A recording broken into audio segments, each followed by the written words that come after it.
Thanks, Kathleen. Congratulations to KUSA. Our next category is local station large market, which is also won by KUSA, its third Cronkite win. The judges mentioned its true commitment to issues-based coverage of politics, a concerted effort to educate its viewers about the political process.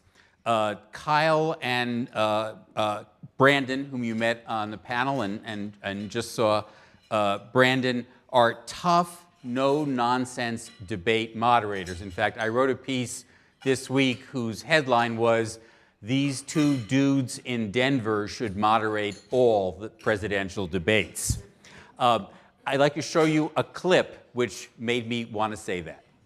You continue to deny that the Federal Life at Conception Act, which you sponsor, is a personhood bill to end abortion, and we are not going to debate that here tonight because it's a fact. Your co-sponsors say so, your opponents say so, and independent fact-checkers say so. So let's instead talk about what this entire episode may say about your judgment more broadly. It would seem that a charitable interpretation would be that you have a difficult time admitting when you're wrong, and a less charitable interpretation is that you're not telling us the truth. Which is it? I think, again, I do not support the personhood amendment. The bill that you're referring to is simply a statement that I support life.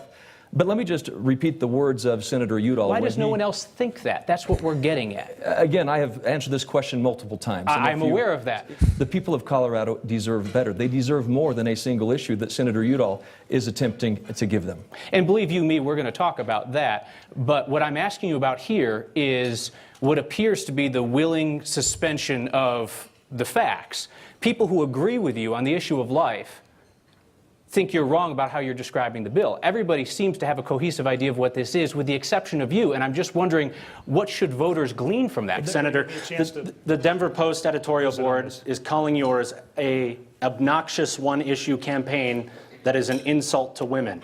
Are reproductive rights really the most important issue facing Colorado, or is this just about gathering enough female votes to help push you over the edge in the election? Let me put it another way. We've analyzed the content of the ads in this race, and more than half of the ads on your side of this race are about this issue, yet it does not rank as issue number one in any public opinion poll that you ever see. Is it really at that level that it needs to be at the top of your campaign? Accepting on behalf of KUSA, Kyle Clark and Brandon Rittiman.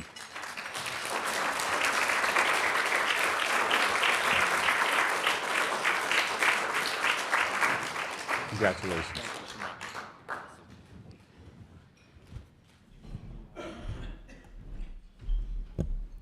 Thank you, Marty. And it's terrific to be here with people who are doing the same thing, just in different places every day of the year. We know that so many of our issues overlap and so many of the challenges in our communities overlap, so it's great to know that there are other people fighting the good fight.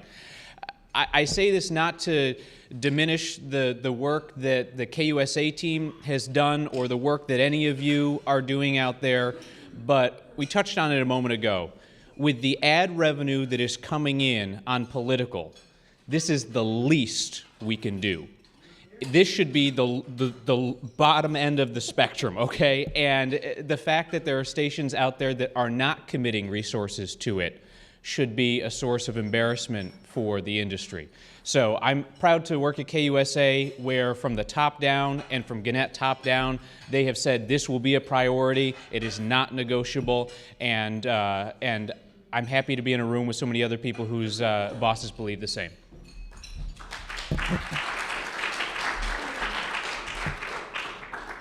And I'll just add to that my thanks for all the support that we got in making sure that we were able to be as tough as we needed to be. I mean, there's a lot of pushback, as we talked about earlier. You know, you're going to offend people on the left. You're going to offend people on the right when you come in trying to be a neutral arbiter in these situations.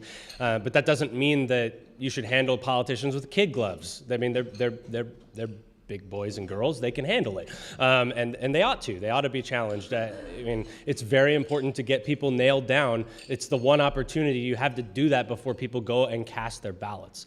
And I'll just add that having the fact-checking piece on one hand at our station really helped feed the beast for what we did in these debates. We came into it very well versed in what the arguments were on every side and all the minutia of every detail. So when they try and squirm and dodge and misdirect, well, we've been down that road already 500 times because you ran 500 ads about it. So thanks again.